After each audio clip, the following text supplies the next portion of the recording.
Good morning, students. Today topic is profit and loss account. Already we are discussed the financial statements. As one of the financial statement is trading account. So നമ്മൾ already trading അക്കൗണ്ടിനെ അതിൻ്റെ എങ്ങനെയാണ് അത് prepare ചെയ്യുന്നത്, trading അക്കൗണ്ടിൽ വരുന്ന items എന്തൊക്കെയാണ് എന്നുള്ളത് വളരെ ഡീറ്റെയിൽഡായിട്ട് നമ്മൾ നോക്കിക്കഴിഞ്ഞു. ഇന്ന് നമ്മൾ നോക്കാനിരിക്കുന്നത് പ്രോഫിറ്റ് ആൻഡ് ലോസ് അക്കൗണ്ട്. എന്താണ് പ്രോഫിറ്റ് ആൻഡ് ലോസ് അക്കൗണ്ട്, എന്തിനു വേണ്ടിയിട്ടാണ് അത് നമ്മൾ പ്രിപ്പയർ ചെയ്യുന്നത്, എന്തൊക്കെ ഐറ്റംസാണ് അതിൽ നമ്മൾ എഴുതുന്നത്, എന്താണ് കണ്ടുപിടിക്കുന്നത്. സോ അപ്പോൾ അതാണ് പ്രോഫിറ്റ് ആൻഡ് ലോസ് അക്കൗണ്ട്. അതാണ് നേരത്തെ ക്ലാസ്സിൽ നമ്മൾ നോക്കാൻ പോകുന്നത്. Profit and loss account it is prepared after the preparation of trading account. ഒരു ട്രേഡിംഗ് ബിസിനസ്സിലാണെങ്കിൽ ട്രേഡിംഗ് അക്കൗണ്ട് പ്രിപ്പയർ ചെയ്തതിന് ശേഷമേ നമ്മൾ profit and loss account prepare ചെയ്യത്തുള്ളൂ. It is prepared to ascertain the net profit earned or net loss incurred by the business entity during an accounting period. ഒരു particular accounting പീരീഡിൽ ആ കമ്പനിക്ക് net profit ആണോ net loss ആണോ എന്നുള്ളത് അറിയാൻ വേണ്ടിയിട്ടാണ് നമ്മൾ ഈ profit and loss account prepare ചെയ്യുന്നത്. Gross profit or gross loss is first of all transfer to the profit and loss account. നമ്മൾ ഓൾറെഡി പറഞ്ഞു, ട്രേഡിംഗ് അക്കൗണ്ട് പ്രിപ്പയർ ചെയ്തതിന് ശേഷമാണ് നമ്മൾ profit and loss account prepare ചെയ്യുന്നത്. സോ അപ്പോൾ അങ്ങനെ prepare ചെയ്യുമ്പോൾ ഈ ട്രേഡിംഗ് അക്കൗണ്ട് നമ്മൾ പ്രിപ്പയർ ചെയ്തിട്ട് നമുക്ക് കിട്ടുന്ന ഒരു റിസൾട്ട് ഉണ്ട് അവിടെ. അതിനെയാണ് നമ്മൾ gross profit or gross loss എന്ന് നമ്മൾ പറയുന്നത്. അപ്പോൾ ആദ്യം നമ്മൾ പ്രോഫിറ്റ് ആൻഡ് ലോസ് അക്കൗണ്ട് ചെയ്ത് തുടങ്ങുമ്പോൾ തന്നെ ഗ്രോസ് പ്രോഫിറ്റ് ആയാലും ഗ്രോസ് ലോസ് ആയാലും അത് നമ്മൾ നേരെ ഈ പ്രോഫിറ്റ് ആൻഡ് ലോസ് അക്കൗണ്ടിലേക്ക് ട്രാൻസ്ഫർ ചെയ്യണം. ചെയ്തതിന് ശേഷം മാത്രമേ അടുത്ത കാര്യങ്ങളിലേക്ക് പോകാവൂ.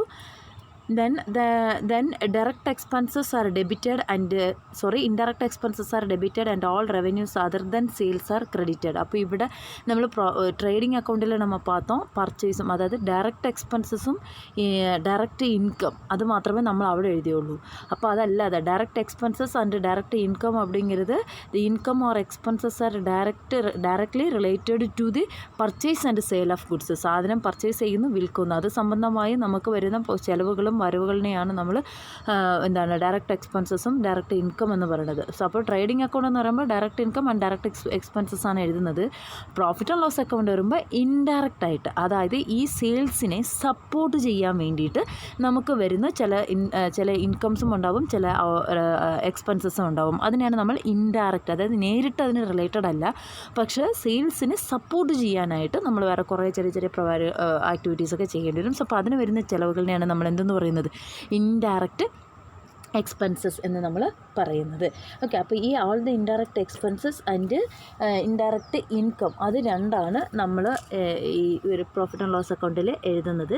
സോ ഇൻഡയറക്റ്റ് ഇൻകം നമ്മൾ നോക്കിക്കഴിഞ്ഞാൽ നമ്മൾ സെയിൽസ് ഒഴികെ ബാക്കിയുള്ള എല്ലാം, സെയിൽസ് വഴി കിട്ടുന്ന വരുമാനം അല്ലാതെ നമുക്ക് കിട്ടുന്ന എല്ലാ ഇൻകംസും നമ്മൾ ഇൻഡയറക്റ്റ് ഇൻകംസ് ആയിട്ടാണ് കണക്കാക്കുന്നത്. അപ്പോൾ അതെല്ലാം നമ്മൾ എവിടെ കൊണ്ടുവരും? സെയിൽസ് അല്ലാതെ ബാക്കി എന്ത് ഇൻകം ഉണ്ടെങ്കിലും അത് പ്രോഫിറ്റ് ആൻഡ് ലോസ് അക്കൗണ്ടിലേക്ക് കൊണ്ടുവരും.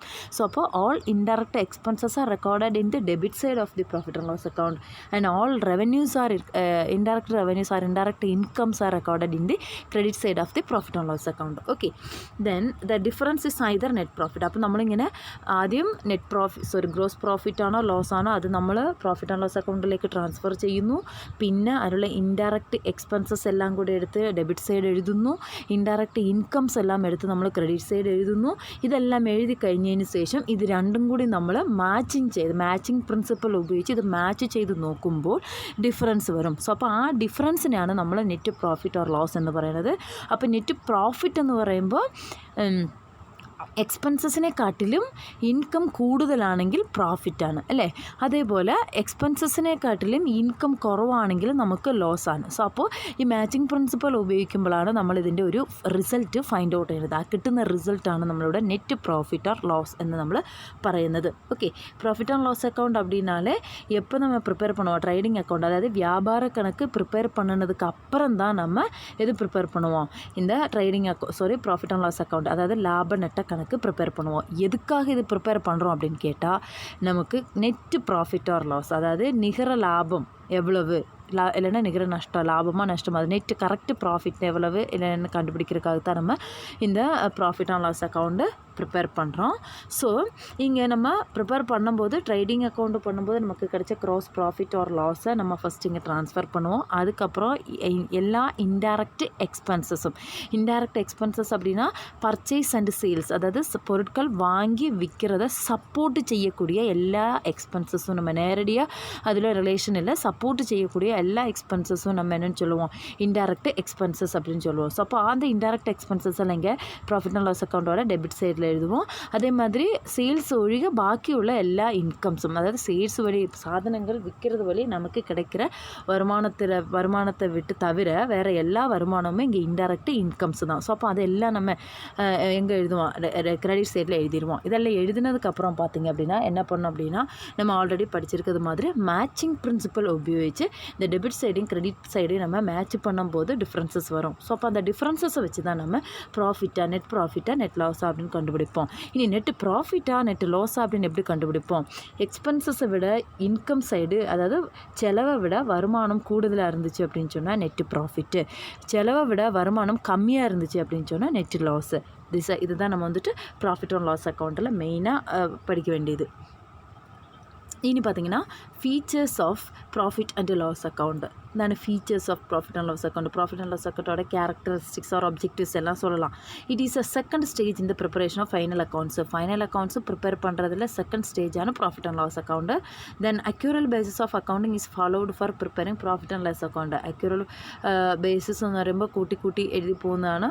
It is prepared at the end of the accounting year. அது நம்ம ஆல்ரெடி படித்தோம். எல்லா ஃபினான்ஷியல் ஸ்டேட்மெண்ட்ஸும் at the end of the accounting year. Accounting year எப்போ முடியுதோ அப்போ தான் நம்ம பண்ணுவோம். To provides information about the net profit or net loss. இது எதுக்காக மெயினாக யூஸ் பண்ணுறோம் அப்படின்னா, நெட்டு ப்ராஃபிட்டாக லாஸாக அதை குறிச்சிட்டுள்ள இன்ஃபர்மேஷன்ஸ் கொடுக்கறதுக்காக தான் நமக்கு இது யூஸ் பண்ணுறோம். It helps in the preparation of balance sheet. Balance sheet prepare பண்ணணும் அப்படின்னு சொன்னால், பேலன்ஸ் ஷீட்டுங்கும்போது சொத்துக்களும் பொறுப்புகளும். அப்போ இங்கே வந்துட்டு நம்ம சொல்லிட்ட சோல் ட்ரேடர்ஸ் அப்படிங்கும்போது தனியாக ஒரு மனுஷன் பிஸ்னஸ் பண்ணுறது. அப்போ லாபமோ நஷ்டமோ எல்லாம் அவர் ஒரு ஆள் தான் ஃபேஸ் பண்ணோம். ஸோ அப்போ பேலன்ஸ் ஷீட்டில் ப்ராஃபிட் அண்ட் லாஸ் அக்கௌண்ட்டையும் கூட போட்டு நெட்டு ப்ராஃபிட்டாக நெட்டு லாஸாக அப்படின்னு கண்டுபிடிச்சாதான் நம்ம எது பேலன்ஸ் ஷீட்டை நமக்கு என்ன பண்ண முடியும், ஃபினிஷ் பண்ண முடியும். ஸோ அப்போ ப்ராஃபிட் அண்ட் லாஸ் அக்கௌண்ட் இப்போ பேலன்ஸ் ஷீட்டு ப்ரிப்பேர் பண்ணணும் அப்படின்னா we must prepared profit and loss account. Okay, அடுத்து preparation of profit and loss account. Profit and loss account எப்படி நம்ம ஆல்ரெடி பார்த்துட்டோம். All the indirect expenses are debit சைடும், indirect incomes எல்லாம் credit சைடும். இனி what are the expenses, what are the indirect expenses, അത് ഓരോന്നായിട്ട് നമ്മൾ പഠിക്കാൻ പോവുകയാണ്. അപ്പോൾ ഇത് preparation of profit and loss അക്കൗണ്ടിൽ பார்த்தீங்கன்னா items on the debit side, അതായത് ഡെബിറ്റ് സൈഡ് നമ്മൾ എഴുതുന്ന ഐറ്റംസ് എന്തൊക്കെയാണ് എന്നുള്ളതാണ്. ഫസ്റ്റ് വൺ നമ്മൾ പറഞ്ഞു gross loss. Debit side, debit அப்படினாலே ചെലവ് എഴുതരുത്, ഡെബിറ്റ് സൈഡ് ചെലവുകൾ എഴുതുന്നതാണ്, എക്സ്പെൻസസ് എഴുതുന്നതാണ് ഡെബിറ്റ് സൈഡിൽ. സോ അപ്പോൾ നമ്മൾ ട്രേഡിംഗ് അക്കൗണ്ട് പ്രിപ്പയർ ചെയ്തിട്ടാണ് profit and loss account prepare ചെയ്യുന്നത്. അപ്പോൾ നമ്മൾ ട്രേഡിംഗ് അക്കൗണ്ടിൽ കിട്ടുന്ന ഗ്രോസ് പ്രോഫിറ്റ് ആയാലും ലോസ് ആയാലും അത് നമ്മൾ എവിടെ ട്രാൻസ്ഫർ ചെയ്യണം, ഈ പ്രോഫിറ്റ് ആൻഡ് ലോസ് അക്കൗണ്ടിലേക്ക് ട്രാൻസ്ഫർ ചെയ്യണം. അപ്പോൾ ഇവിടെ നമുക്ക് ട്രേഡിംഗ് അക്കൗണ്ട് പ്രിപ്പയർ ചെയ്യുമ്പോൾ നമുക്ക് ലോസ് ആണ് കിട്ടിയിരിക്കുന്നത് എങ്കിൽ ഫസ്റ്റ് അത് നമ്മൾ എവിടെ കൊണ്ടുവരണം, ചിലവ് കാണിക്കണം. കാരണം അവിടെ സെയിൽസിനെക്കാട്ടിലും പർച്ചേസ് കൂടുതലാണ്, സെയിൽസ് കുറവാണെന്നുണ്ടെങ്കിൽ അത് നമുക്ക് നഷ്ടമാണ്. സോ അപ്പോൾ ആ നഷ്ടം നമ്മൾ പ്രോഫിറ്റ് ആൻഡ് ലോസ് അക്കൗണ്ടിലേക്ക് കൊണ്ടുവരണം. അപ്പോൾ അത് ഡെബിറ്റ് സൈഡിൽ ഗ്രോസ് ലോസ് എഴുതും. It the trading account discloses gross loss, it shown in the debit side of the profit and loss account. ഇനി സെക്കண்ட் ஒன் பார்த்திங்க அப்படின்னா indirect expenses. What are the indirect expenses? First one பார்த்திங்க அப்படின்னு சொன்னால் indirect எக்ஸ்பென்சஸ்னாலே நம்ம சொல்லிட்டோம், அதாவது purchase and சேல்ஸை நேரடியாக ரிலேഷൻ இல்லாமல் ഇൻഡയറക്റ്റ്, അതായത് പർച്ചേസ് ആൻഡ് സെയിൽസ് അല്ലെങ്കിൽ സെയിൽസിന് സപ്പോർട്ട് ചെയ്യാനായിട്ട് നമ്മൾ അതിനെ സെയിൽസ് കൂട്ടാൻ വേണ്ടിയിട്ട് നമ്മൾ അവിടെ ചെയ്യുന്ന ഓരോ ചിലവുകളിനെയാണ്, സപ്പോർട്ടിങ് എക്സ്പെൻസസിനെയാണ് നമ്മൾ ഇൻഡയറക്റ്റ് എക്സ്പെൻസസ് എന്ന് പറയുന്നത്. ഓക്കെ, അപ്പോൾ அதில் ஃபஸ்ட் ஒன் பார்த்திங்கன்னா சாலரிஸ் ஆர் வேஜஸ். அதாவது நம்ம ட்ரேடிங் அக்கௌண்ட் படிக்கும்போது வேஜஸ் அப்படின்னு ஒரு ஐட்டம்ஸ் பார்த்தோம். இப்படி தானே, வேஜஸ் அப்படின்னா கூலி, அதாவது அது ஃபிக்ஸ்டு கிடையாது, ஏற்றுக்கூலி இறக்குக்கூலி அந்த மாதிரி நம்ம அப்பப்போ, அதாவது சாഹചര്യം അനുസരിച്ച് நம்ம அவங்க செஞ்சிருக்க ஒர்க் അനുസരിച്ച് നമ്മൾ ഒരു എമൗണ്ട് കൊടുക്കും. അതിനാണ് നമ്മൾ വേജസ് എന്ന് പറയുന്നത്. അപ്പോൾ അത് ഡയറക്റ്റാണ്. സാലറീസ് എന്ന് പറയുമ്പോൾ it's a fixed amount of money. അതാണ് സാലറി നമ്മൾ ഫിക്സ് ചെയ്യുക. ഇപ്പോൾ ഫോർ എക്സാമ്പിൾ നമ്മൾ വലിയ കമ്പനി ആണെങ്കിൽ കമ്പനിയിലുള്ള ആൾക്കാർക്ക് ശമ്പളം അവർ വർക്ക് ചെയ്യുന്നതനുസരിച്ചിട്ടല്ല നമ്മൾ ഓരോ മാസവും കൊടുക്കുന്നത്. ഓരോ മാസം ഫിക്സ്ഡ് അവർ അപ്പോയിൻറ്റ് ചെയ്യുമ്പോൾ തന്നെ അവരുടെ സാലറി ഫിക്സ് ചെയ്തിട്ടുണ്ടാകും, മാസം ഇത്ര രൂപ. അപ്പോൾ അത് കറക്റ്റായിട്ട് നമ്മൾ കൊടുത്തിട്ടുണ്ടാകും. സോ അപ്പോൾ അങ്ങനെ ഫിക്സ് ചെയ്തിരിക്കുന്നതിനാണ് നമ്മൾ ഫിക്സ്ഡ് എമൗണ്ടിനെയാണ് സാലറീസ് എന്ന് പറയുന്നത്. വേജസ് എവിടെയെങ്കിലും ഇറ്റ്സ് നോട്ട് ഫിക്സ്ഡ്, വളരെ ചെറിയ എമൗണ്ടും ആയിരിക്കും, അവർ ചെയ്യുന്ന വർക്കുകൾ അനുസരിച്ച് നമ്മൾ കൊടുത്തിരിക്കും. അതിനാണ് സാലറീസ്. ഇനി ഇതിൽ നിങ്ങൾ ശ്രദ്ധിക്കേണ്ട ഒരു കാര്യം, ഈ സാലറീസ് ആൻഡ് വേജസിൽ നമ്മൾ മൈന്യൂട്ടായിട്ട് ശ്രദ്ധിക്കേണ്ട ഒരു കാര്യം, ഇപ്പോൾ നമ്മൾ പറഞ്ഞു വേജസ് ഡയറക്റ്റ് എക്സ്പെൻസസ് ആയതുകൊണ്ട് അത് നമ്മൾ ട്രേഡിംഗ് അക്കൗണ്ടിലും, ഈ സാലറീസ് ഇൻഡയറക്റ്റ് എക്സ്പെൻസസ് ആയതുകൊണ്ട് അത് നമ്മൾ പ്രോഫിറ്റ് ആൻഡ് ലോസ് അക്കൗണ്ടിൽ എടുക്കും. സപ്പോസ് ചിലപ്പോൾ അവർ കൊടുക്കുന്ന വേജസ് ആൻഡ് സാലറീസ് എന്ന് തന്നിട്ടുണ്ടാവും. വേജസ് ആൻഡ് സാലറീസ് ഒരുമിച്ച് തരും. വേജസ് ആൻഡ് സാലറീസ് എന്ന് തന്നു കഴിഞ്ഞാൽ വേജസ് ആണ് ആദ്യം കിടക്കുന്നതെങ്കിൽ അത് ട്രേഡിംഗ് അക്കൗണ്ടിലേക്കും, ഇനി സാലറീസ് ആൻഡ് വേജസ് എന്ന് തന്നിട്ടുണ്ടെങ്കിൽ അവിടെ സാലറിയാണ് ആദ്യം കിടക്കുന്നുണ്ട്. അങ്ങനെയാണെങ്കിൽ ആ സാലറി അവിടെ എഴുതും, നമ്മൾ പ്രോഫിറ്റ് ആൻഡ് ലോസ് അക്കൗണ്ടിലും എഴുതും. ക്ലിയർ ആയോ? അത് ഒരിക്കലും മാറിപ്പോരുത്. ചിലപ്പോൾ മുട്ടയ്ക്ക് വേജസ് എന്ന് കൊടുത്തിരുന്നെങ്കിൽ ട്രേഡിങ്ങിൽ എടുക്കും, സാലറീസ് എന്ന് കൊടുത്തിട്ടുണ്ടെങ്കിൽ പ്രോഫിറ്റ് ആൻഡ് ലോസ് അക്കൗണ്ടിൽ കൊടുക്കും. നമ്മളെ കൺഫ്യൂസ് ചെയ്യാൻ വേണ്ടിയിട്ട് അവർ വേജസ് ആൻഡ് സാലറീസ് എന്ന് കൊടുത്തു കഴിഞ്ഞാൽ ആദ്യം വേജസ് ആണല്ലോ കിടക്കുന്നത്, അപ്പോൾ അത് നമ്മൾ എവിടെ എഴുതണം? ട്രേഡിംഗ് അക്കൗണ്ടിൽ എഴുതും. ഇനി സാലറീസ് ആൻഡ് വേജസ് ആണ് കിടക്കുന്നതെങ്കിലോ സാലറീസ് ആൻഡ് വേജസ് ആദ്യം സാലറി കിടക്കുന്നതുകൊണ്ട് അതിന് നമ്മൾ എവിടെ കൊണ്ടുവരും? പ്രോഫിറ്റ് ആൻഡ് ലോസ് അക്കൗണ്ടിലേക്ക് കൊണ്ടുവരും. ഓക്കെ, അത് കുറച്ചും കൂടി മൈന്യൂട്ടായിട്ട് നമ്മൾ നോക്കാനുണ്ട്. ഓക്കെ, അപ്പോൾ ഫസ്റ്റ് ഐറ്റം ഇൻഡയറക്റ്റ് എക്സ്പെൻസസിൽ ഫസ്റ്റ് ഐറ്റം பார்த்தீங்கன்னா salaries and wages or salaries. So இப்போ ஃபஸ்ட்டு சேலரி அப்படின்னால ஃபிக்ஸ்டு அமௌண்ட் ஆஃப் மணி. நம்ம ஒரு மாதமும் நம்ம ஆர்கனைசேஷனில் ஒரு ஆள் நம்ம வேலைக்கு சேர்த்துக்கும் போது அவங்க வேலைக்கு சேர்த்துக்கிற அன்னைக்கே நம்ம அவங்களுக்கு ஒரு ஃபிக்ஸ்டு ரேட் ஆஃப் அமௌண்ட்டு சொல்லிடுவோம், இவ்வளோ தான் உங்களுக்கு சம்பளம் அப்படின்னு நம்ம சொல்லிடுவோம்.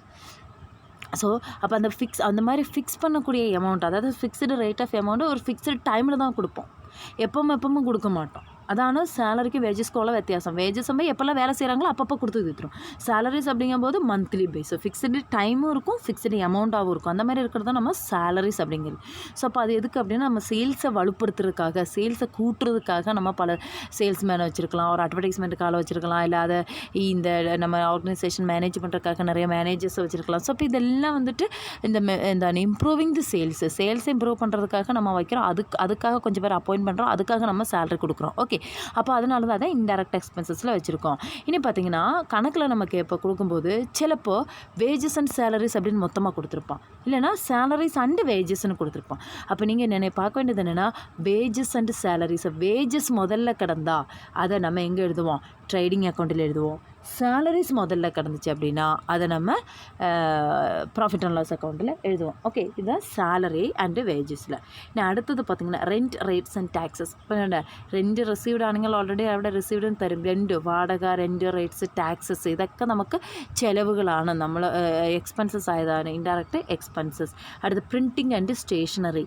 പ്രിൻറ്റിങ്, ഇപ്പം നമ്മളൊരു ഷോപ്പ് വെച്ചിട്ടുണ്ടെങ്കിൽ ഷോപ്പിൻ്റെ ബിൽ ബുക്ക് പ്രിൻറ്റ് ചെയ്യുക, അതേപോലെ പിന്നെ നമുക്കായിട്ട് നമ്മുടെ ഓഫീസിനായിട്ട് പെരിയ പെരിയ ബിസിനസ് ഓർഗനൈസേഷൻ ആകുമ്പോൾ കുറേ ലെറ്റേഴ്സ് അങ്ങനെ ഇങ്ങനെയൊക്കെ കുറേ പ്രിൻറ്റിങ് വരും. സ്റ്റേഷനറി എന്ന് പറയുമ്പോൾ പേന, പെൻസിൽ, സ്റ്റാപ്ലർ, പശ, പെൻസിൽ ഇങ്ങനെയുള്ള സാധനങ്ങളൊക്കെയാണ് നമ്മൾ സാധാരണ സ്റ്റേഷനറി ഐറ്റംസ് എന്ന് പറയുന്നത്. സോ അപ്പോൾ ഇതൊക്കെ എന്ന് പറയുമ്പോൾ ഒരു കമ്പനി മാനേജ് ചെയ്യാൻ വേണ്ടി, അത് സെയിൽസ് നന്നായിട്ട് നടത്തണമെങ്കിൽ നമുക്കിത് സപ്പോർട്ടീവായിട്ട് നടത്തേണ്ട കാര്യങ്ങളാണ്. Postage and telephones. ഇപ്പോഴൊക്കെ എല്ലാം പോസ്റ്റേജ് പണ്ടൊക്കെ എന്ന് പറയുമ്പോൾ നമ്മൾ ഇപ്പോഴൊക്കെ ഇമെയിലിൽ ഒരു ലെറ്റർ വിടുക, അങ്ങനെ നേരത്തെയൊക്കെ അങ്ങനെയല്ല. പിന്നെ എന്താണ് പോസ്റ്റ് ആണെങ്കിൽ ഇത് കൂടെ നമ്മൾ പോസ്റ്റ് ചെയ്ത് കൊടുത്തുകൊണ്ടിരിക്കും. അപ്പോൾ കമ്മ്യൂണിക്കേഷന് വേണ്ടിയിട്ട് ചിലവാക്കുന്ന എമൗണ്ട്, അത് ചിലപ്പോൾ മൊബൈൽ വഴിയായിരിക്കാം, അല്ലെങ്കിൽ ഇമെയിൽ വഴിയായിരിക്കാം, അല്ലെങ്കിൽ ഫാക്സോ അല്ലെങ്കിൽ പോസ്റ്റ് വഴിയോ നമ്മുടെ ബിസിനസ് മെച്ചപ്പെടുത്താൻ വേണ്ടിയിട്ട് നമ്മൾ കമ്മ്യൂണിക്കേഷന് വേണ്ടിയിട്ട് ഉപയോഗിക്കുന്ന എമൗണ്ടാണ് ഈ പോസ്റ്റേജ് ആൻഡ് ടെലഫോണിൽ വരുന്നത്. അടുത്ത ഓഫീസ് ലൈറ്റിംഗ്. നമ്മൾ ഓൾറെഡി ഫാക്ടറി ലൈറ്റിംഗ് ഓൾറെഡി കണ്ടായിരുന്നു. ഫാക്ടറി ലൈറ്റിംഗ് എന്ന് പറയുമ്പോൾ ചിലപ്പോൾ സാധനങ്ങൾ വാങ്ങിച്ചുകൊണ്ട് വന്നിട്ട് ചെറിയൊരു മോഡിഫിക്കേഷനൊക്കെ നടത്തി നമ്മൾ ഫിനിഷ്ഡ് പ്രോഡക്റ്റായിട്ട് കൊടുക്കേണ്ടി വരും. അപ്പോൾ അങ്ങനെയൊക്കെ വരുമ്പോൾ എന്താണ് നമ്മൾ ചെയ്യുന്നത്? ഇപ്പോൾ ഒരു ചായക്കടയാണെങ്കിൽ, ഒരു ഹോട്ടലാണെങ്കിൽ നമ്മൾ കുറേ സാധനം പർച്ചേസ് ചെയ്യുന്നു, എന്നിട്ട് അത് വിൽക്കുന്നു. ശരിയാ, എന്താ വിൽക്കുന്ന? പർച്ചേസ് ചെയ്തുകൊണ്ട് വരുന്ന ഒരു ഹോട്ടൽ ബിസിനസ്സിനടുത്തോളം പർച്ചേസ് ചെയ്തുകൊണ്ട് വരുന്ന സാധനം അങ്ങനെ നമ്മൾ വിൽക്കുകയാണോ ചെയ്യുന്നത്? ഇല്ലല്ലോ, അല്ലേ? നമ്മൾ കുറേ സാധനങ്ങൾ പർച്ചേസ് ചെയ്തുകൊണ്ട് വരുന്നു, ദെൻ അത് അവിടെ ഫുഡായിട്ട് മേക്ക് ചെയ്യുന്നു, ദെൻ വിൽക്കുന്നു. അപ്പോൾ ഈ ഫുഡ് മേക്ക് ചെയ്യുന്ന അല്ലെങ്കിൽ ഇത് ഫുഡ് ക്രിയേറ്റ് ചെയ്യുന്ന അവിടെ വരുന്നതാണ് ഫാക്ടറി ലൈറ്റിംഗ്. ഓഫീസ് ലൈറ്റിംഗ് എന്ന് പറയുമ്പോൾ സാധാരണ നമ്മൾ ഒരു ബിസിനസ് എന്ന് പറയുമ്പോൾ ഒരു പർട്ടിക്കുലർ ബിൽഡിംഗ്, അതിന് ഓഫീസും കാര്യങ്ങളൊക്കെ വേണം, അതിന് വരുന്ന ചിലവുകളാണ്. അപ്പോൾ factory lighting and heating factory lighting വന്നു കഴിഞ്ഞാൽ ട്രേഡിംഗ് അക്കൗണ്ടിലും, ഓഫീസ് ലൈറ്റിംഗ് എന്ന് വന്നു കഴിഞ്ഞാൽ അത് പ്രോഫിറ്റ് ആൻഡ് ലോസ് അക്കൗണ്ടിലാണ് എഴുതേണ്ടത്. ലീഗൽ എക്സ്പെൻസസ്, അതായത് ലീഗൽ എക്സ്പെൻസസ് എന്ന് പറയുമ്പോൾ ഓഡിറ്റ് ചെയ്യാനുള്ള ഫീസ്, അങ്ങനെ നമുക്ക് പല പേപ്പേഴ്സുകളൊക്കെ ശരിയാക്കാൻ വേണ്ടിയിട്ടൊക്കെ അല്ലെങ്കിൽ രജിസ്ട്രേഷൻ പുതുക്കാനൊക്കെ ആവുന്ന കുറേ ചിലവുകളുണ്ട്. അതിനാണ് നമ്മൾ ലീഗൽ എക്സ്പെൻസസ് എന്ന് പറയുന്നത്. അതും നമ്മൾ പ്രോഫിറ്റ് ആൻഡ് ലോസ് അക്കൗണ്ടിലാണ് എഴുതേണ്ടത്. ഓഡിറ്റ് ഫീസ്, ഇപ്പോൾ നമ്മളുടെ കണക്ക് ഓരോ വർഷവും നമ്മൾ ഓരോ അക്കൗണ്ടിങ് ഇയറിലും നമ്മുടെ കണക്ക് ക്ലോസ് ചെയ്യുമ്പോൾ ആ കണക്ക് ഓഡിറ്റേഴ്സ്, ചാർട്ടേഡ് അക്കൗണ്ടൻറ്റിൻ്റെ കയ്യിൽ നിന്ന് വെരിഫൈ ചെയ്ത് ഓഡിറ്റ് ചെയ്ത് വാങ്ങി ആ റിപ്പോർട്ട് കൊണ്ട് കൊടുത്ത് ഓരോ വർഷവും നമ്മുടെ ബിസിനസ്സിൻ്റെ ഇൻകോർപ്പറേഷൻ നമുക്ക് പുതുക്കാനുണ്ട്. സോ അപ്പോൾ അതിന് ഇതൊക്കെ ആവശ്യമാണ്. അപ്പോൾ അങ്ങനെ നമ്മളുടെ ഓർഗനൈസേഷനിൽ നമ്മൾ പ്രിപ്പയർ ചെയ്യുന്ന കണക്കുകൾ ചെക്ക് ചെയ്ത് അതിൻ്റെ ഒരു ഓഡിറ്റ് സർട്ടിഫിക്കറ്റ് ചാർട്ടേഡ് അക്കൗണ്ടൻസ് തരുന്നതിന് നമ്മളൊരു മിനിമം എമൗണ്ട് അവർക്ക് കൊടുക്കണം. അതിനാണ് നമ്മൾ ഓഡിറ്റ് ഫീസ് എന്ന് നമ്മൾ പറയുന്നത്. റിപ്പയേഴ്സ് ആൻഡ് റിന്യൂവൽസ്, റിപ്പയേഴ്സ് നമ്മുടെ പല മെഷീനറീസ് കാണും, പല കാര്യങ്ങളുണ്ടാകും. അപ്പോൾ അതിനൊക്കെ വരുന്ന റിപ്പയേഴ്സ്, ഡിപ്രീസിയേഷൻ, ഇതൊക്കെ നമ്മൾ പ്രോഫിറ്റ് ആൻഡ് ലോസ് അക്കൗണ്ടിലാണ് എഴുതുന്നത്. സെയിൽസ്മാൻസ് സാലറി ആൻഡ് കമ്മീഷൻ, ഇവിടെ കമ്മീഷനാണ് ഉദ്ദേശിക്കുന്നത്. സെയിൽസ്മാൻ സാലറി ആയാലും കമ്മീഷൻ ആയാലും നമ്മൾ അങ്ങോട്ട് കൊടുക്കുന്നുണ്ട് എങ്കിൽ അതെന്തായിരിക്കും, എക്സ്പെൻസസ് ആണ്. Then carriage out words or carriage on sales. Already நம்ம ட்ரேடிங் அக்கௌண்ட் படிக்கும்போது படிச்சிருக்கோம் கேரேஜ் அவுட்வேர்ட்ஸ்னால் என்ன அப்படின்னு. சாரி, கேரேஜ் அங்கே வந்துட்டு carriage inwards, carriage or carriage inwards அப்படின்னு பார்த்துருக்கோம். என்னவா இருக்கும் கேரேஜ் அப்படின்னாலே நம்ம ஆல்ரெடி சொன்னோம், இந்த വണ്ടി വാടക, അതായത് ട്രാൻസ്പോർട്ടേഷന് വേണ്ടിയിട്ട് വരുന്ന ചിലവിനെയാണ് നമ്മൾ ക്യാരേജ് എന്ന് പറയുന്നത്. അപ്പോൾ അതിൽ തന്നെ ടീച്ചർ ഇൻവേർഡ്സും അത് തന്നെ ടീച്ചർ ഔട്ട്വേർഡ്സ് എന്ന് പറയുമ്പോൾ, ക്യാരേജ് ഇൻവേർഡ്സ് എന്ന് പറയുമ്പോൾ സാധനം ഉള്ളിലേക്ക് വരാൻ വേണ്ടിയിട്ട് ആകുന്ന വണ്ടി വാടകയാണ് ക്യാരേജ് ഇൻവേർഡ്സ്. അത് നമ്മൾ ഉറപ്പായിട്ടും ഈ ക്യാരേജ് എന്ന് പറഞ്ഞാൽ രണ്ടും, ക്യാരേജ് ഇൻവേർഡ്സ് ആയാലും ക്യാരേജ് ഔട്ട്വേർഡ്സ് ആയാലും രണ്ടും എക്സ്പെൻസസ് തന്നെയാണ്. അതാരും മറക്കരുത്. ക്യാരേജ് ഇൻവേർഡ്സ് ഓർ ക്യാരേജ് எக்ஸ்வேர்ட்ஸ் ரெண்டுமே செலவு தான், ரெண்டுமே எக்ஸ்பென்சஸ் தான். இன்வேர்ட்ஸ் அப்படிங்கும்போது என்ன அப்படின்னா, நம்ம பர்ச்சேஸ் பண்ணின பொருள் நம்ம கடைக்கு கொண்டு வர்றதுக்காக, இன்வேர்ட்ஸ் உள்ளே வர்றதுக்காக செலவு பண்ணக்கூடிய அமௌண்ட்டு தான் கேரேஜ் இன்வேர்ட்ஸில் வர்றது. என்ன டீச்சருக்கு அப்போ கேரேஜ் அவுட்வேர்டுன்னு என்ன டீச்சர்? இப்போ நம்மளை ஆஃப்டர் சேல்ஸ் சர்வீஸ் செய்யும், அதாவது நம்மளை பெரிய பெரிய கடைகளெல்லாம் போய்ட்டு பெரிய பெரிய மெஷின்ஸ், வாஷிங் மிஷினோ ஃப்ரிட்ஜோ அங்கே அந்த மாதிரி அலமாரா கட்டிலக்க வாங்கும்போது, மேடம் உங்கள் அட்ரஸ், ஃபுல் அட்ரஸ், வீடு அட்ரஸ் கொடுத்துட்டு நீங்கள் போயிட்டே இருங்க, பின்னாடியே സാധനം வந்துடும். സോ അപ്പോൾ അവർ തന്നെ കൊണ്ടുവന്ന് നമ്മുടെ വീട്ടിൽ വച്ച് നമ്മുടെ വീട്ടിൽ ഇറക്കി തന്ന് ചിലപ്പോൾ അത് ഫിറ്റൊക്കെ ചെയ്ത് വെച്ചിട്ട് വരുമായിരിക്കും, കടയിലുള്ളവർ തന്നെ അവരുടെ ചിലവിൽ. അപ്പോൾ അതിന് വേണ്ടിയിട്ട് കമ്പനിക്കാകുന്ന ചിലവാണ് ക്യാരേജ് ഔട്ട്വേർഡ്സ് എന്ന് നമ്മൾ ഉദ്ദേശിക്കുന്നത്. സോ അപ്പോൾ അതാണ് ഇവിടെ carriage outwards or carriage on sales എന്ന് പറയുന്നത്. വിറ്റതിന് ശേഷം ആ സാധനം അവന് വീട്ടിൽ, കസ്റ്റമേഴ്സിനെ വീട്ടിൽ എത്തിക്കാനായിട്ട് വരുന്ന ചിലവ്. അപ്പോൾ ഒന്നുകിൽ നമുക്ക് സ്വന്തമായിട്ട് വണ്ടി ഉണ്ടെങ്കിൽ അതിന് നമ്മൾ എന്ത് ചെയ്യണം, പെട്രോൾ അടിക്കണം. അല്ല വണ്ടി ഇല്ല എങ്കിൽ നമ്മളൊരു വണ്ടി വിളിച്ചാണ് ആ സാധനം അവരെ എത്തിക്കുന്നതെങ്കിൽ വിളിക്കുന്ന വണ്ടിക്ക് നമ്മൾ പൈസ കൊടുക്കണം. അപ്പോൾ ഒരു സാധനം നമ്മുടെ ഓർഗനൈസേഷനിൽ നിന്നും വിറ്റതിന് ശേഷം ആ സാധനം അവരുടെ കസ്റ്റമറുടെ വീട്ടിൽ എത്തിക്കാനായിട്ട് നമുക്കാവുന്ന ചിലവിനെയാണ് ക്യാരേജ് ഔട്ട്വേർഡ്സ് എന്ന് നമ്മൾ പറയുന്നത്. ഓക്കെ, ഇനി അടുത്ത് godown expenses or warehouses expenses. Godown or warehouse அப்படிங்கிறது സാധനങ്ങൾ സ്റ്റോക്ക് ചെയ്യുന്ന ഏരിയയാണ്. ഇപ്പോൾ നമ്മുടെ കടയിൽ സ്ഥലം കഴിഞ്ഞില്ല, അപ്പോൾ നമ്മളൊരു സ്റ്റോർ റൂമായിട്ടോ അല്ലെങ്കിൽ ഒരു ഗോഡൗണോ ഒക്കെ ആയിട്ട് നമ്മൾ എടുത്തിട്ടുണ്ടെങ്കിൽ അതിന് വരുന്ന ചിലവ്, വാടകയായിട്ടോ അല്ലാതെ വരുന്ന ചിലവുകളെല്ലാം ഈ പ്രോഫിറ്റ് ആൻഡ് ലോസ് അക്കൗണ്ടിലാണ് എഴുതുന്നത്. പാക്കിംഗ് എക്സ്പെൻസസ്, സാധാരണ ഇപ്പോൾ നമ്മൾ വലിയ വലിയ കടകളിലൊക്കെ നോക്കിക്കഴിഞ്ഞാൽ സാധനങ്ങൾ ഒരുമിച്ച് എടുത്തുകൊണ്ട് വരും, എന്നിട്ട് അവരവരുടെ കടയുടെ ലേബിൾ വെച്ചിട്ടാണ് പാക്ക് ചെയ്യുന്നത്. അപ്പോൾ അതിൻ്റെ കവറും അതിൻ്റെ മെഷീനും അങ്ങനെയൊക്കെ വരുന്ന ചിലവുകൾ. ഫ്രൈറ്റ് ഔട്ട്വേർഡ്സ്, അവിടെ ഫ്രൈറ്റ് എന്ന് പറയുമ്പോൾ ഇങ്ങോട്ട് വരുന്നതാണ്. അതേപോലെ നമ്മൾ ഇവിടുന്ന് വലിയ അന്യരാഷ്ട്രത്തിനൊക്കെയോ അല്ലെങ്കിൽ ദൂരെയൊക്കെ നമ്മൾ ചെയ്യുമ്പോൾ, അപ്പോൾ അങ്ങോട്ട് ഇപ്പോൾ നമ്മൾ പറഞ്ഞില്ലേ ആഫ്റ്റർ സെയിൽസ് സർവീസ്, അതിൽ വരുന്നതാണ് ഫ്രൈറ്റ് ഔട്ട്വേർഡ്സ്. സപ്പോസ് നമ്മൾ നമ്മളിപ്പോൾ നമ്മുടെ കട എവിടെയാണെങ്കിലും, ഇപ്പോൾ നമ്മൾ എറണാകുളത്തേക്കാണെന്ന് പറയുമ്പോൾ നമ്മൾ ഇവിടുന്ന് ഇതിലോ ട്രെയിനിലോ അങ്ങനെയൊക്കെ നമ്മൾ കൊടുത്തു വിടുവാണെങ്കിൽ വരുന്ന ചിലവാണ് ഫ്രൈറ്റ് ഔട്ട്വേർഡ്സ് എന്ന് പറയുന്നത്. എക്സ്പോർട്ട് ഡ്യൂട്ടി, നമ്മളിവിടുന്ന് വെളിനാട്ടിലേക്കൊക്കെ സാധനങ്ങൾ എക്സ്പോർട്ട് ചെയ്യുന്നുണ്ടെങ്കിൽ അങ്ങനെ എക്സ്പോർട്ട് ചെയ്യാനായിട്ട് നമുക്ക് ചില പേപ്പർ വർക്ക്സ് ഒക്കെ ചെയ്യാനുണ്ട്. സോ അപ്പോൾ അതിന് വരുന്ന ചിലവിനെയാണ് എക്സ്പോർട്ട് ഡ്യൂട്ടി എന്ന് പറയുന്നത്. ഇൻഷുറൻസ്, നമ്മളുടെ ഭാവിക്ക് വേണ്ടിയിട്ട്, ഭാവി സുരക്ഷയ്ക്ക് വേണ്ടിയിട്ട് എടുക്കുന്നതാണ് ഇൻഷുറൻസ്. അത് ആക്ച്വലി അത് ഈ ഇൻഡയറക്റ്റ് എക്സ്പെൻസസ് ആണ്. കാരണം ഇപ്പോൾ ലൈഫ് ഇൻഷുറൻസ് പോലെ അല്ലല്ലോ നമ്മുടെ സാധനങ്ങൾക്കോ കടയ്ക്കോ ഒക്കെ ഇൻഷുറൻസ് എടുക്കുമ്പോൾ ലോസ് സംഭവിക്കുകയാണെങ്കിൽ നമുക്കത് റിന്യൂവൽ ചെയ്യും, അത്രയേ ഉള്ളൂ, സംഭവിക്കുകയാണെങ്കിൽ എന്നുള്ളതാണ്. സോ അപ്പോൾ അങ്ങനെ വരുമ്പോൾ അതുകൊണ്ടാണ് അതിനെ നമ്മൾ, അത് ഒരിക്കലും അവരുടെ ഒരു കാലാവധി കഴിഞ്ഞ ഉടനെ തിരിച്ച് കിട്ടുമെന്ന് നമ്മൾ പറയില്ല. നമുക്ക് എന്തെങ്കിലും ലോസുകൾ സംഭവിക്കുകയാണെങ്കിൽ അല്ലെങ്കിൽ എന്തെങ്കിലും പ്രശ്നങ്ങൾ സംഭവിക്കുകയാണെങ്കിൽ മാത്രമേ ഈ ഇൻഷുറൻസ് എമൗണ്ട് നമുക്ക് കിട്ടത്തുള്ളൂ. സോ അതുകൊണ്ടാണ് ഇൻഷുറൻസിന് ഇൻഡയറക്റ്റ് എക്സ്പെൻസസ് ആയിട്ട് വെച്ചിട്ടുള്ളത്. പിന്നെ ബാങ്ക് ചാർജസ്, നമ്മൾ ബാങ്ക് വഴി ഒരുപാട് കാര്യങ്ങൾ ചെയ്യുമ്പോഴത്തേക്കും ബാങ്കുകാർ അവർ നമുക്ക് ചെയ്യുന്ന സർവീസസിന് നമ്മളുടെ അടുത്ത് നിന്ന് പിടിക്കുന്ന എമൗണ്ടിനെയാണ് ബാങ്ക് ചാർജസ് കൊണ്ട് ഉദ്ദേശിക്കുന്നത്. പിന്നെ ഉള്ളത് discount allowed or discount on sales. Discount allowed, டிஸ்கவுண்ட்னா என்ன நமக்கு தெரியும், தள்ளுபடி பண்ணுறது தான் டிஸ்கவுண்ட் அப்படிங்கிறது. இங்கே discount allowed or discount on sales. நம்ம സ്ഥാപനത്തിലിருந்து നമ്മളുடைய ഓർഗനൈസേഷനിൽ നിന്നും സാധനങ്ങൾ വിൽക്കുന്ന സമയത്ത് ഇപ്പോൾ ഒരു 126 രൂപ അല്ലെങ്കിൽ 125 രൂപ വിലയുള്ള ഒരു സാധനം നമ്മൾ 120 രൂപയ്ക്ക് വിറ്റു. 125 രൂപയാണ്, നമ്മൾ പറഞ്ഞ് 120 രൂപ തന്നാൽ മതി, 5 രൂപ തരണ്ട. അതേപോലെ നമ്മൾ വലിയ അതൊക്കെ വരുമ്പോൾ നമുക്ക് ഡിസ്കൗണ്ട് കൊടുക്കേണ്ടി വരും. സോ അപ്പോൾ അങ്ങനെ ഒരു ബിസിനസ് ഓർഗനൈസേഷൻ അവരുടെ സാധനങ്ങൾ വിൽക്കുമ്പോൾ ആ വിറ്റതിൻ്റെ പേരിൽ ഡിസ്കൗണ്ട് കൊടുക്കുന്നതിനാണ് നമ്മൾ ഡിസ്കൗണ്ട് അലൗഡ് എന്ന് പറയുന്നത്. ഓക്കെ.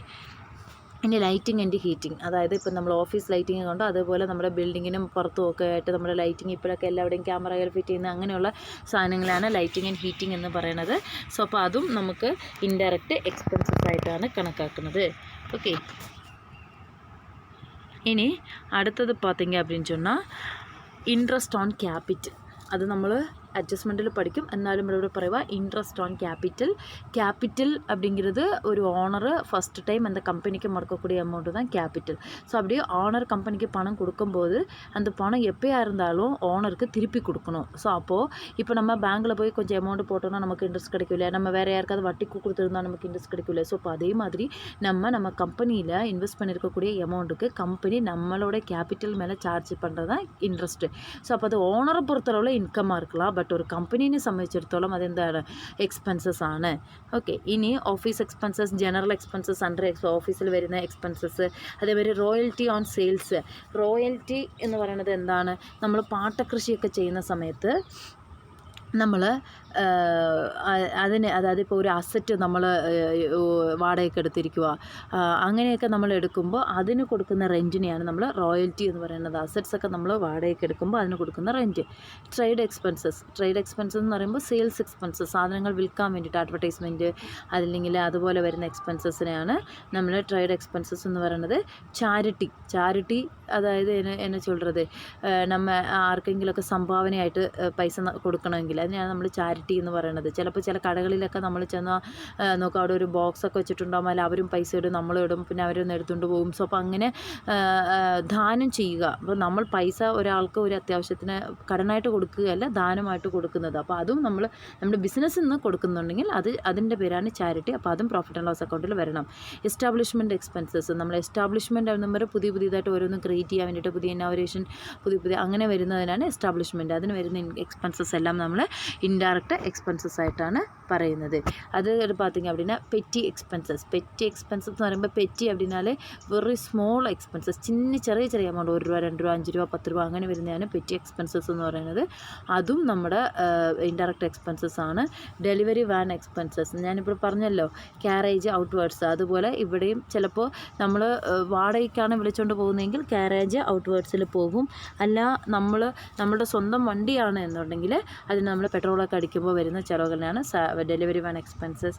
டிப்ரிசியேஷன் அப்படின்னா என்ன, நம்மளுடைய அசட்ஸில் வரக்கூடிய தேய்மானம் ஒரு செலவு தான். இப்போ நம்ம 10,000 ரூபா கொடுத்து ஒரு மிஷின் வாங்கியிருக்கோம், ஒரு வருஷம் കഴിയുമ്പോൾ அதில் எப்படி ஒரு 500 ரூபா 1000 ரூபாய்க்குள்ள தேய்மானம் வந்திருக்கு அப்படின்னா இட்ஸ் ஒன் டைம், அதுவும் ஒரு இன்டெரக்டாக வரக்கூடிய எக்ஸ்பென்சஸ் தான். Bad debts and provision for bad debts. എന്താണ് ബാഡ് ഡെപ്റ്റ്സ് அப்படின்னா വരാക്കടൻ, അതായത് കിട്ടാക്കടൻ. ഇപ്പം നമ്മൾ ഓൾറെഡി പറഞ്ഞ് നമ്മൾ സാധനം വിൽക്കുമ്പോൾ നമ്മൾ എല്ലാവർക്കും റെഡി ക്യാഷിന് വെക്കത്തില്ല, കുറച്ചൊക്കെ നമ്മൾ കടനൊക്കെ കൊടുക്കും. സോ അപ്പോൾ നമ്മൾ കൊടുത്തു, പക്ഷേ അത് തിരിച്ച് നമുക്ക് കിട്ടൂല എന്ന് നമ്മൾ ഉദ്ദേശിക്കുന്നുണ്ടെങ്കിൽ അതിനാണ് നമ്മൾ ബാഡ് ഡെപ്റ്റ്സ്, കിട്ടാക്കടൻ എന്ന് പറയുന്നത്.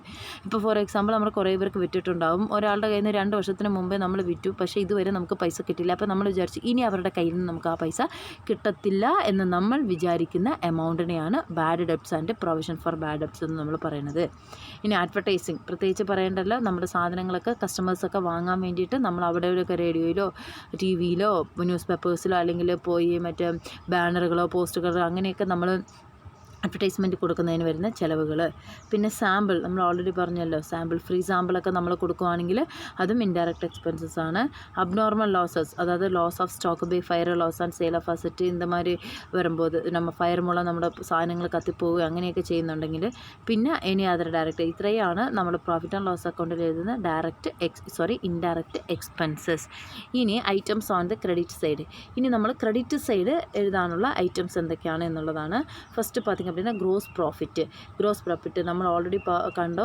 ട്രേഡിംഗ് അക്കൗണ്ട് പ്രിപ്പയർ ചെയ്തതിന് ശേഷമാണ് നമ്മൾ profit and loss account prepare ചെയ്യുന്നത്. അപ്പോൾ ട്രേഡിംഗ് അക്കൗണ്ട് നമ്മൾ പ്രിപ്പയർ ചെയ്യുമ്പോൾ അതിൽ നമുക്ക് പ്രോഫിറ്റാണ് കിട്ടിയിരിക്കുന്നതെങ്കിൽ അത് നമ്മൾ ഈ പ്രോഫിറ്റ് ആൻഡ് ലോസ് അക്കൗണ്ടിലേക്ക് ട്രാൻസ്ഫർ ചെയ്യണം. Then other incomes and gains, അത് വേറെ എന്തൊക്കെ അതാണ്. നമ്മൾ പറയുക rent received or rent credit. Rent നമ്മൾ റിസീവ് ചെയ്ത് ചിലപ്പോൾ നമ്മളുടെ അസറ്റ്സോ അതല്ല നമ്മളുടെ റൂം എക്സ്ട്രാ ഉണ്ട് നമ്മൾ വാടകയ്ക്കൊക്കെ കൊടുത്തിട്ടുണ്ട്. അപ്പോൾ അതിൽ നിന്ന് നമുക്ക് റെൻറ്റ് റിസീവ് ചെയ്യുവാണെങ്കിൽ അതും നമ്മൾ ഈ ക്രെഡിറ്റ് സൈഡാണ് എഴുതേണ്ടത്. റിസീവ്ഡ് അല്ലെങ്കിൽ ரெண்ட் அப்படின்னு கொடுத்துட்டு சிஆர் அப்படின்னு ப்ராக்கெட்டில் கிரெடிட் அப்படின்னு கொடுத்துருந்தாங்கனாலும் நம்ம கிரெடிட் சைடு தான் எடுக்கணும். Commission received or commission CR. Commission received നമ്മൾ റിസീവ് ചെയ്തു commission. Then discount received or discount on purchase. Discount received എന്ന് പറയുമ്പോൾ അതായത് നമ്മൾ ബിസിനസ് നടത്തുന്നു, നമ്മുടെ ബിസിനസ്സിലേക്ക് ആവശ്യമായിട്ട് സാധനങ്ങൾ പല ആൾക്കാരുടെ കയ്യിൽ നിന്ന് നമ്മൾ പർച്ചേസ് ചെയ്യും. അപ്പോൾ നമ്മൾ സാധനങ്ങൾ വാങ്ങുമ്പോൾ നമുക്ക് കിട്ടുന്ന ഡിസ്കൗണ്ടിനെയാണ് നമ്മൾ ഈ ഡിസ്കൗണ്ട് റിസീവ്ഡ് എന്ന് പറയുന്നത്. ഫോർ എക്സാമ്പിൾ ഇപ്പോൾ നമ്മൾ ഒരു 1,55,000 രൂപയ്ക്ക് സാധനം വാങ്ങി, അപ്പോൾ അവർ പറയുവാണ് ഒരു 2,000 രൂപ അങ്ങ് കുറച്ചു, അപ്പോൾ 1,53,000 രൂപ കൊടുത്താൽ മതി. അപ്പോൾ ആ 2,000 ആണ് അവിടെ നമ്മൾ ഡിസ്കൗണ്ടായിട്ട് നമുക്ക് ലഭിച്ചത്. അപ്പോൾ അങ്ങനെ വരുന്നതാണ് ഡിസ്കൗണ്ട് റിസീവ്ഡ് എന്ന് നമ്മൾ പറയുന്നത്. Then interest received or interest on bank deposits. നമ്മൾ ബാങ്കിൽ ഡെപ്പോസിറ്റ് ചെയ്തിട്ടുണ്ടെങ്കിലോ അല്ലെങ്കിൽ നമ്മുടെ ബുക്കിൽ നമ്മൾ കുറേ ട്രാൻസാക്ഷൻസൊക്കെ നടത്തും. അപ്പോൾ കുറേ പൈസയൊക്കെ നമ്മുടെ ബുക്കിൽ കിടക്കും. അപ്പോൾ ബാങ്കിൽ നിന്ന് നമുക്ക് കിട്ടുന്ന ഇൻട്രസ്റ്റ്. പിന്നെ ഡിവിഡൻഡ് റിസീവ്ഡ്. ഡിവിഡൻഡ് എന്ന് പറയുന്നത് സ്റ്റോക്കിലൊക്കെ നമ്മുടെ കമ്പനി വേറെ കമ്പനികളുടെ ഷെയർസിലൊക്കെ ഇൻവെസ്റ്റ് ചെയ്യുമ്പോൾ നമ്മൾ ഇൻവെസ്റ്റ് ചെയ്തതിന് പ്രതിഫലമായിട്ട് കിട്ടുന്നതിനാണ് ഡിവിഡൻഡ് എന്ന് പറയുന്നത്. അപ്പോൾ ഡിവിഡൻഡ് റിസീവ് ചെയ്യുന്നതും നമുക്ക് എന്താണ് ഒരു ഇൻഡയറക്റ്റ് ഇൻകമാണ്. ഇൻകം ഫ്രം ഇൻവെസ്റ്റ്മെൻറ്റ് എന്ന് പറയുമ്പോൾ നമ്മൾ ഓൾറെഡി പറഞ്ഞല്ലോ, നമ്മൾ വേറെ കമ്പനികളുടെ ഷെയറിലൊക്കെ നമ്മൾ ഇൻവെസ്റ്റ് ചെയ്യുമ്പോൾ അതിൽ നിന്ന് നമുക്ക് വരുന്ന income. Then rent from subletting or rent for tenant. അതായത് ഇപ്പോൾ നമ്മൾ അവിടെ ലീസിന് നമ്മൾ കൊടുത്തിട്ടുണ്ട് നമ്മുടെ ബിൽഡിങ്ങോ അല്ല നമ്മുടെ മെഷീനറീസൊക്കെ ലീസിന് നമ്മൾ കൊടുത്തിട്ടുണ്ട് എങ്കിൽ അവർ നമുക്ക് ലീസ് റെൻറ്റൽ തന്നുകൊണ്ടിരിക്കും. സോ അപ്പോൾ അത് നമുക്ക് എന്താണ് ഈ ഇൻകമാണ്. ബാഡ് ഡെപ്റ്റ് റിസീവ്ഡ്. ബാഡ് ഡെപ്റ്റ് എന്ന് പറയുമ്പോൾ ഞാൻ പറഞ്ഞു കിട്ടാക്കടൻ എന്ന് നമ്മൾ പറഞ്ഞു, ഒരിക്കലും കിട്ടത്തില്ല എന്ന് നമ്മൾ വിചാരിച്ചു, പക്ഷേ അത് കിട്ടി എന്നുണ്ടെങ്കിൽ ആ ബാഡ് ഡെപ്റ്റ്സ് റിസീവ്ഡ് ആണെങ്കിൽ അത് നമ്മൾ ഇൻകത്തിൽ കാണിക്കണം. അപ്രൻറ്റിഷിപ്പ് പ്രീമിയം, അതായത് അല്ലാതെ നമ്മൾ പ്രീമിയമായിട്ട് നമുക്ക് കിട്ടുന്നുണ്ടെങ്കിൽ. പിന്നെ ഉള്ളത് profit on sale of asset നമ്മൾ വിൽക്കുമ്പോൾ പ്രോഫിറ്റാണ്. ഇപ്പോൾ 10 രൂപയ്ക്ക് വാങ്ങിയ അസറ്റ് 20 രൂപയ്ക്ക് വിൽക്കുവാണെങ്കിൽ ആ കിട്ടുന്ന എമൗണ്ടിനെയാണ് അതിനെയും നമ്മൾ ഇൻകം ആണെന്ന് പറയുന്നത്. ഇനി അതർ ഇൻകം. അപ്പോൾ ഇത്രയും കാര്യങ്ങളാണ് ഇൻകമിൽ വരുന്നത്, ഇൻഡയറക്റ്റ് ഇൻകത്തിൽ വരുന്നത്. ഓക്കെ, ഇനി നോർമലി നമ്മളെപ്പോഴും പറയുന്ന പോലെ അപ്പോൾ ഇൻഡയറക്റ്റ് ഇൻകം എഴുതി, ഇൻഡയറക്റ്റ് എക്സ്പെൻസസ് എഴുതി. സോ അപ്പോൾ ഇനി ലാസ്റ്റ് ചെയ്യേണ്ടത് ഇൻഡയറക്റ്റ് ഇൻകമും എക്സ്പെൻസസും നമ്മൾ മാച്ചിങ് പ്രിൻസിപ്പൽ ഉപയോഗിച്ച് നമ്മൾ മാച്ച് ചെയ്യുമ്പോൾ അവിടെ ഇൻഡയറക്റ്റ് ഇൻകത്തിനെക്കാട്ടിലും ഇൻഡയറക്റ്റ് എക്സ്പെൻസസിനെക്കാട്ടിലും ഇൻകം കൂടുതലാണെങ്കിൽ നെറ്റ് പ്രോഫിറ്റ് എന്നും എക്സ്പെൻസസിനെക്കാട്ടിലും ഇൻകം കുറവാണെങ്കിൽ നെറ്റ് ലോസ് എന്നുമാണ് നമ്മൾ പറയുന്നത്. അപ്പോൾ ഇത്രയും കാര്യങ്ങളാണ് പ്രോഫിറ്റ് ആൻഡ് ലോസ് അക്കൗണ്ടിൽ പഠിക്കാനുള്ളത്. ഇതൊക്കെ നോക്കി വെക്കുക. ഇതിൽ കുറേ ഇപ്പോൾ നമ്മൾ പഠിച്ചതിൽ കുറേ ഐറ്റംസ് ഇനി നമ്മൾ അഡ്ജസ്റ്റ്മെൻറ്റ് വരുമ്പോഴും ഡീറ്റെയിൽഡായിട്ട് പഠിക്കും. ജസ്റ്റ് ഒന്ന് നോക്കി വെച്ചാൽ മാത്രം മതി. ഓക്കെ, ഇനി ഇതിൻ്റെ ഫോർമാറ്റ് നിങ്ങളുടെ ബുക്കിലുണ്ട്. അത് ഇനി ഒരു അടുത്ത ഗൂഗിൾ മീറ്റിൽ ആ ഫോർമാറ്റ് നമുക്ക് ജസ്റ്റ് ഒന്ന് പറഞ്ഞ് ഡിസ്കസ് ചെയ്യാം. Okay, thank you.